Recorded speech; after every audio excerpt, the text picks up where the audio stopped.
Correlation का बस introduction. हम सिर्फ वो कैरेक्टरिस्टिक्स पढ़ेंगे जो कि तमाम कोरिलेशन में यूज होती है, चाहे पियर्सन हो, चाहे स्पेयरमैन हो, चाहे कैंडल हो, चाहे बेजल हो, चाहे पॉइंट हो। ठीक है। बाकी पियर्सन स्पेयरमैन सबकी वीडियोस अलग अलग बना लेंगे, पर कुछ कॉमन चीजें डिस्कस कर लें। ठीक है। कोरिलेशन की रेंज आपने पढ़ी होगी -1 to 1। ठीक है। कोरिलेशन की रेंज क्या है? -1 to 1। ये याद रखिएगा। कोरिलेशन की रेंज क्या है? -1 to 1। इससे डोनेट किया जाता है आर से। ठीक है। किससे डोनेट किया जाता है? आर से।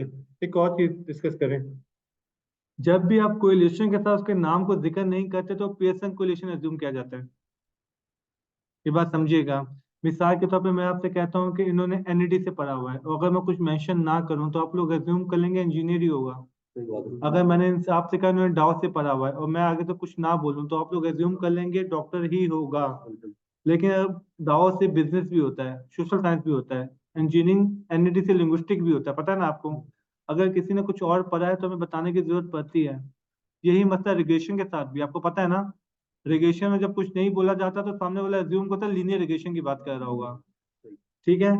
तो कोरिलेशन में बहुत सारी टाइप्स हैं, पियर्सन है, स्पेयरमैन है, कैंडल है, कैनोनिकल है, मल्टीपल है, बिजल है, पॉइंट, कोई बहुत सारी है। जब कुछ नहीं बोला जाता तो क्या एज्यूम किया जाता है? पियर्सन कोरिलेशन की बात हो रही होगी। ये क्लियर हो गया। रेंज क्या है? -1 to 1। उसको डोनेट कैसे किया जाता है? आर को। एक और कंसेप्ट मैं यहीं पे क्लियर कर दूं, आगे कंफ्यूजन ना हो। एक होता है कैपिटल आर, इसे कहते हैं मल्टीपल कोरिलेशन। क्या कहते हैं? इसकी रेंज है 0 to 1। ये याद रखिएगा। मल्टीपल कोरिलेशन नेगेटिव में नहीं जाता। मल्टीपल कोरिलेशन नेगेटिव में नहीं जाता। मल्टीपल कोरिलेशन को किससे डोनेट किया जाता है? कैपिटल आर से। इसकी रेंज क्या है? किसी को रीजन पता है या मैं बता दूं क्यों नहीं जाता? हाँ नहीं, हाँ, मल्टीपल कोरिलेशन का मसला ये होता है, मल्टीपल कोरिलेशन मल्टीवेरिएट में निकलता है। जब एक डिपेंडेंट हो, दो तीन इंडिपेंडेंट हो। अब इमेजिन करें, एक इंडिपेंडेंट की कोरिलेशन है +0.7, दूसरे की है -0.7।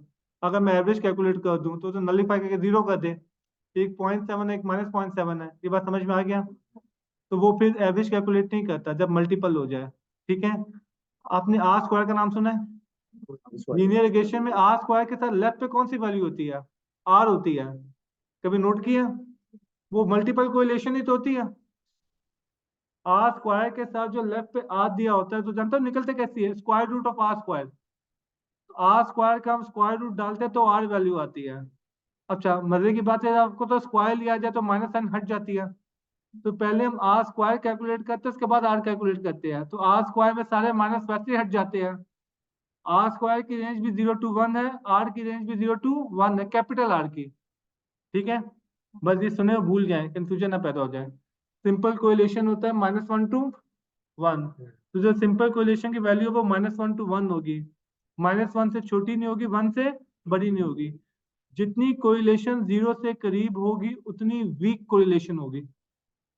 जितनी कोरिलेशन जीरो से दूर होगी उतनी ज्यादा वीक कंसीडर होगी। जितनी जीरो से दूर होगी उतनी ज्यादा स्ट्रॉन्ग कंसीडर होगी। ठीक है।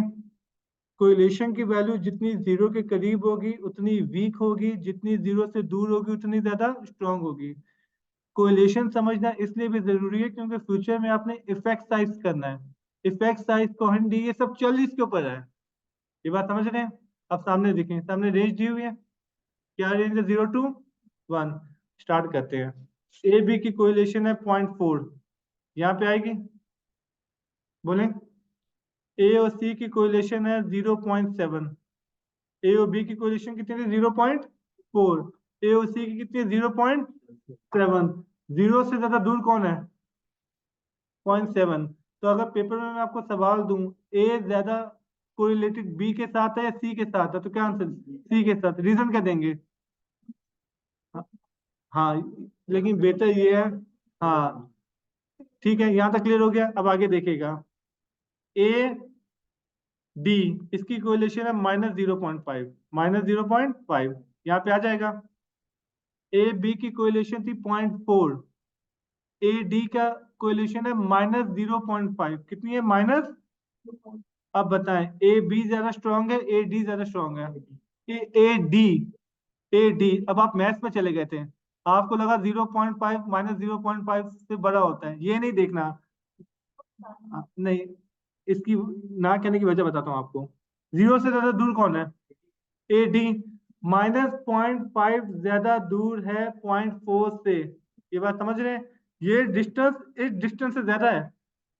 0.4 का डिस्टेंस कम है, माइनस 0.5 का डिस्टेंस ज्यादा है। ये बात समझ में आ गई? क्लियर हो गया? तो जितना जीरो से दूर जाएगा उतना स्ट्रांग माना जाएगा।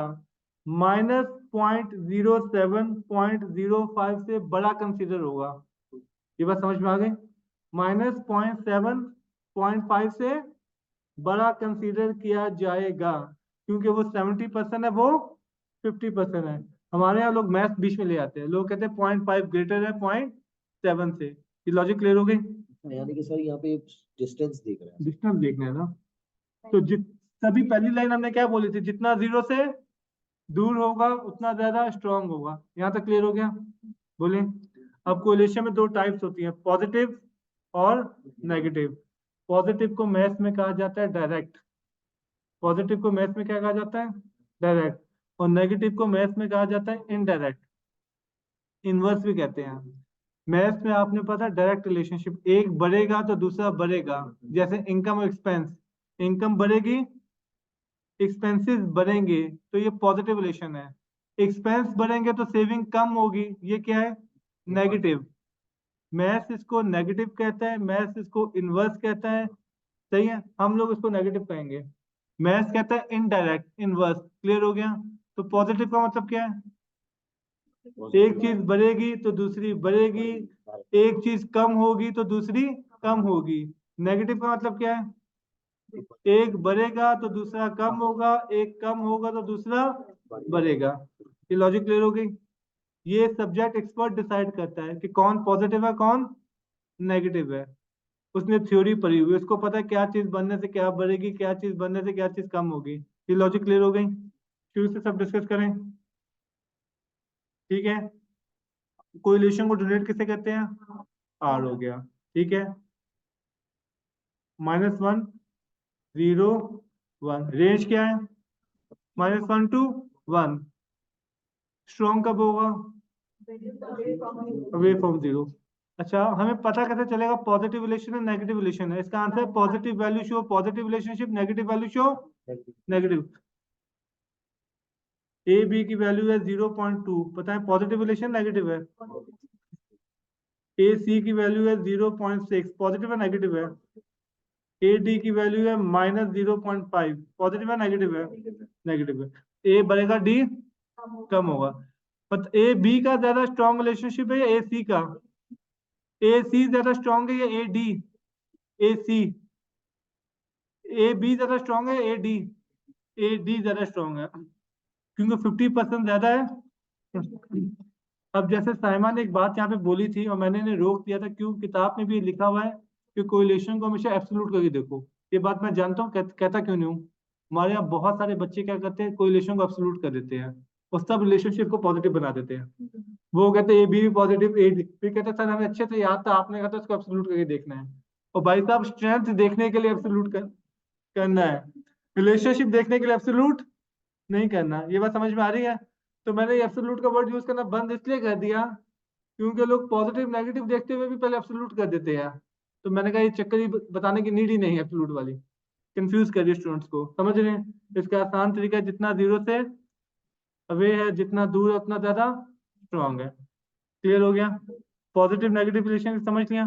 अब आगे अक्सर बहस होगी वीक है, मॉडरेट है, स्ट्रांग है, सुना है? आपने रिसर्च मेथड में इफेक्ट साइज पढ़ा होगा, याद आया? पढ़ा होगा, कैसी बातें कर रहे हैं साइमन? इफेक्ट साइज पढ़ा है ना? इफेक्ट साइज पढ़ा है ना? इफेक्ट साइज में आप स्मॉल इफेक्ट साइज कब कहते हैं, मॉडरेट कब कहते हैं?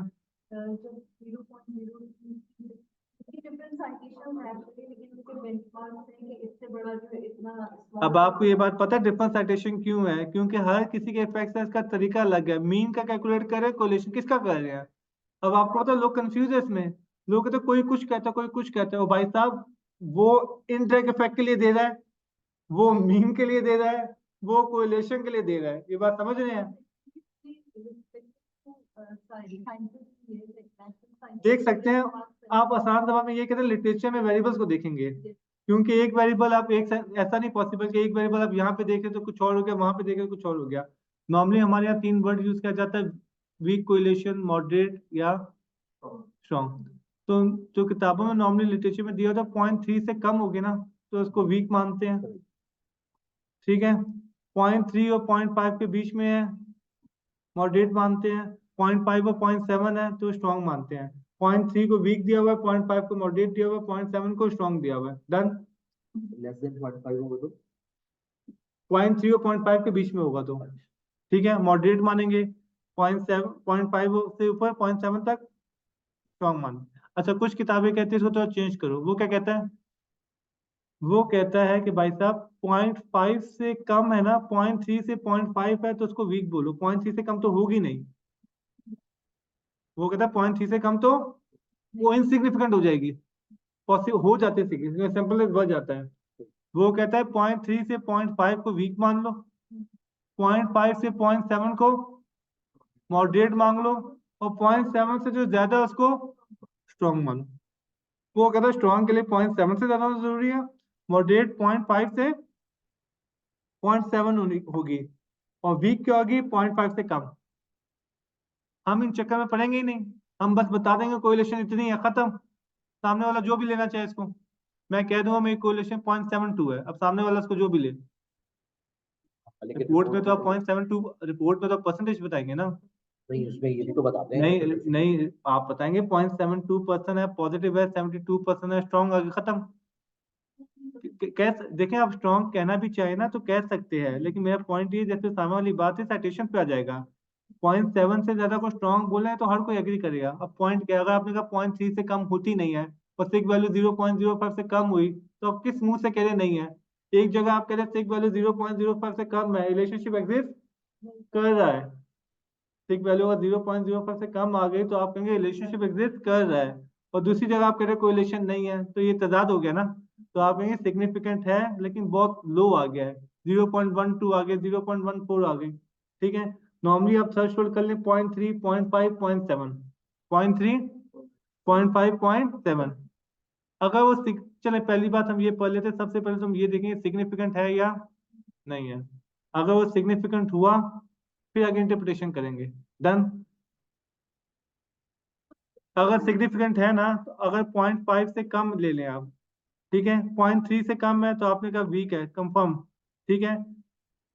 0.7 से ज्यादा है तो कंफर्म स्ट्रॉन्ग है। सारा मसला मॉडरेट का, कि 0.5 से 0.7 को मॉडरेट कहना है या 0.3 से 0.5 को मॉडरेट कहना है, ये बात समझ रहे हैं?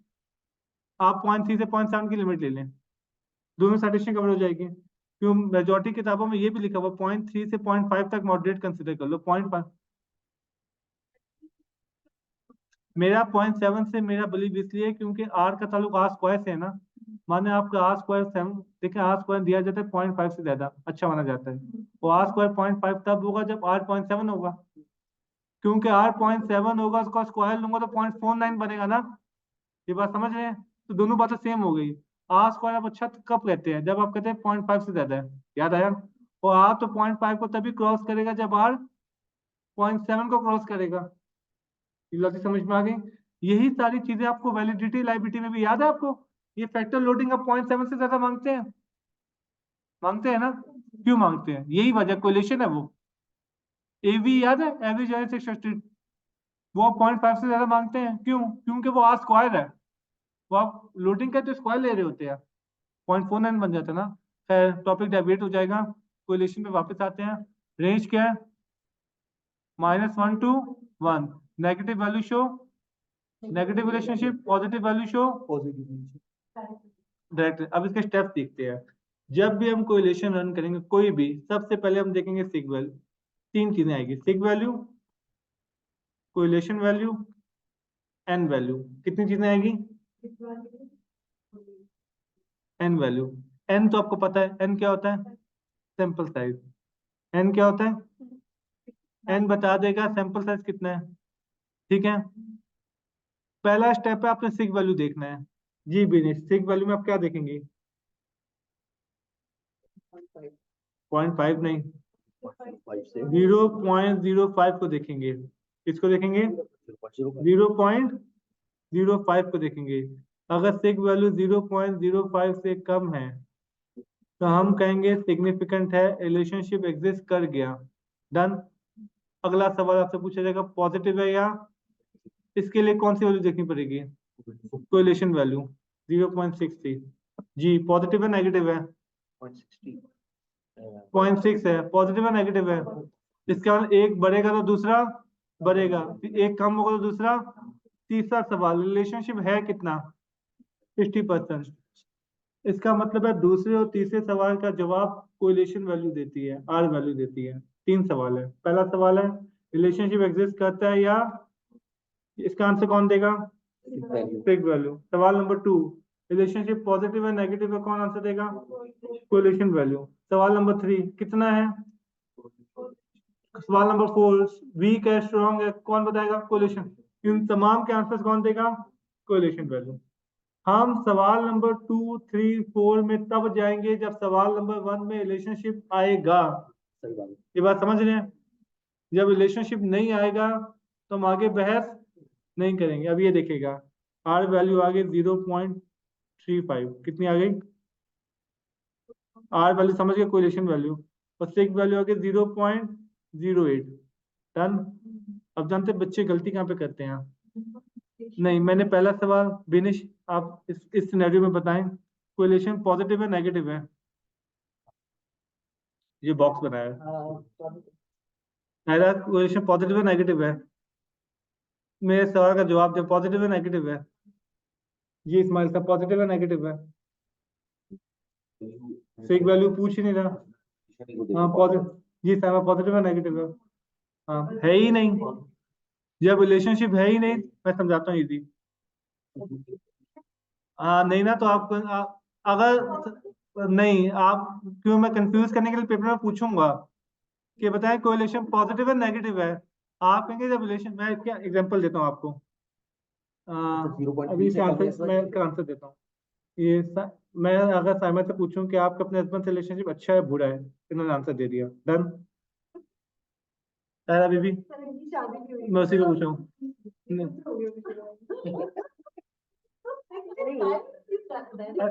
अच्छा है बुरा है? अच्छा है बुरा है? हाँ तो यही चीज आप यहाँ पे इम्प्लीमेंट कर रहे हैं। आप कहेंगे रिलेशनशिप अच्छा बुरा होने के लिए पहले यही चीज आपने यहाँ पे करनी थी। आप कहते अच्छा बुरा तो आप कितना एंजॉय कर रही है। अच्छा क्लास। आप देखें अगर मैं आपसे ये सवाल पूछता ना, आप कहते हैं रिलेशनशिप अच्छा बुरा होने के लिए रिलेशनशिप होना, तो ये लॉजिक आप यहाँ पे लगाते हैं, आपने पॉजिटिव क्यों होगा? नहीं तो 0.3 वीक रिलेशनशिप नहीं है ना, ये 0 हो गया। अच्छा क्लास आप हाइपोथेसिस रुके रुके रुके रुके, पहले मैं रिपीट कर दूं, आप हाइपोथेसिस कंसेप्ट भूल गए हैं। सिग वैल्यू 0.08 थी तो मेरा कंक्लूजन क्या बना? सिग वैल्यू 0.08 है, इसका इनसिग्निफिकेंट जो भी चीजें वो 0 हो गई। देखिए relationship positive negative strong week होने के लिए पहले रिलेशनशिप तो हो। जब रिलेशनशिप भी नहीं है तो अच्छा कैसे? नहीं तो मैं 0.08 को तो देख रहा था, आपने कहा इसको नहीं देखा। देखें नहीं तो मैं तो नहीं नहीं आप बात नहीं समझ, आप बात नहीं समझ रहे। नहीं सुने सुने, मैंने आपसे सवाल पूछा था कोरिलेशन पॉजिटिव है नेगेटिव है। सुने, आपका आंसर होना चाहिए था जो साइमन ने आंसर दिया, रिलेशनशिप है ही नहीं। इस सवाल पॉजिटिव नेगेटिव तो तब होगा जब रिलेशनशिप होगा। आपका सिंपल आंसर होता रिलेशनशिप नहीं है। हाँ हाँ, अगर आपने सिग वैल्यू को क्रॉस करके डायरेक्ट आगे चले गए सब कुछ गलत। अगर आप इंटरप्रिटेशन करने बैठ गए कि पॉजिटिव है 0.35 है, ये सारे आंसर गलत। रिलेशनशिप पॉजिटिव नेगेटिव होने के लिए पहले रिलेशनशिप होना चाहिए। टाइम आप डायरेक्ट बात कर ले। वो मैसेज ड्रॉप करे कह रही है। वो मैसेज ड्रॉप करेगा, मैसेज देखे आप डायरेक्ट बात कर ले। चले कोई बात नहीं, चलो नहीं डायरेक्ट कर ले, मैंने कौन सा आपको रोका हुआ है। कोलिशन का अंदर समझ में आ गया। सबसे पहले क्या देखेंगे? हाँ सबसे पहले क्या देखेंगे? Fig value. सबसे पहले देखेंगे रिलेशनशिप, ठीक है। हाँ एक ही बात है ना, क्यों? एक सेकंड रुक जाए, आप रिलेशनशिप कैसे देख रही है? रिलेशनशिप और सिग वैल्यू एक ही बात है ना, सिग्निफिकेंट सिग वैल्यू देख के तो आप डिसाइड करेंगे रिलेशनशिप है नहीं, फिर आगे देखेंगे पॉजिटिव है या कितना है। डन हो गया। अब हम डिफरेंट टाइप के कोरिलेशंस करेंगे, सब में एक जैसे टेबल ही आएंगे। तो इसकी वीडियो मैंने अलग इसलिए बनाई कि अब हम पीएसएन पीएमएन सब की वीडियो अलग अलग बनाते हैं, ठीक है। कोरिलेशन का हमारा टॉपिक एंड हो गया। अब हम अगली वीडियो में सीखते हैं कि इसका सॉफ्टवेयर में रन कैसे करना है।